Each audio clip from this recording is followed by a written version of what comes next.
All right, so check this out. We got a request for a deep dive, and it's a weird one. Someone sent in, get this, backwards text. Backwards text. Wow. Yeah. Like, is this a secret code? Is it a hidden message? Well, people have been using coded messages for centuries. Like, way back in the day, they used ciphers, invisible ink. Oh, totally, like spies and stuff. Exactly. It's all about hiding information, right? But it's also about the psychology of secrets, why we keep them, what makes them so appealing. We're going to unpack all of that today. I'm into it. Okay, so you ready for this coded message? Here it is. Sdrawkcab keeps naC. Interesting. What do you think? Some kind of ancient cipher. That kind of looks like one, right? If we were living back in the 16th century, we might think it was a Caesar cipher or something. Or one of those crazy wheel things with all the letters on them. A Vigenera cipher. Yeah, one of those. But in this case, I think our listener just wants to have a little fun with us. How so? Just read it backwards, from right to left. Oh. It says, can you keep a secret backwards? Haha, exactly. Sometimes the answer is simpler than you think, right? True.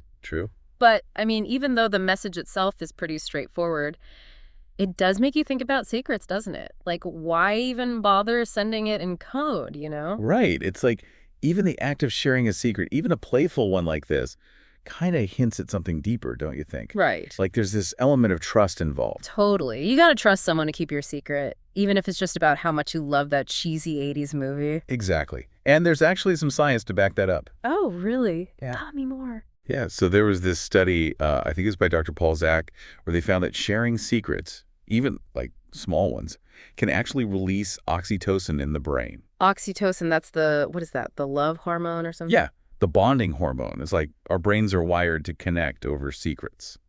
Wow. So basically our listener could be trying to bond with us through this secret message. Right. That's kind of cool. Makes you think about, like, when does something become a secret anyway? Is it just about hiding information, or is it more about who you share it with? Right. Where do we draw the line between something that's just private and something that's actually a secret? Right. Like, my browser history is private. Nobody needs to see that. But if I told you, I don't know, like, I ate the last cookie from the jar and blamed on my roommate, that's more like a secret.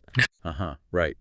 And that line between privacy and secrecy can be really blurry depending on, cultural norms, your relationships with people, even just the situation you're in. Totally. Like, what might be a harmless secret to share with a friend could be a huge deal if someone else found out. Exactly. It's about context and trust and all these complicated factors. Makes you think about the weight of the secrets we choose to keep, Absolutely. And especially these days, right? Like, we're living in a digital age where everything is out there. Every click, every post, it's all being tracked. And stored somewhere. Right. Yeah. So how do we even keep secrets anymore? Is true privacy even possible in a world where everything is constantly being shared and monitored?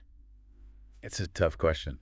With all the data breaches and online tracking, it feels like true anonymity is almost impossible these days. So how do we protect what matters?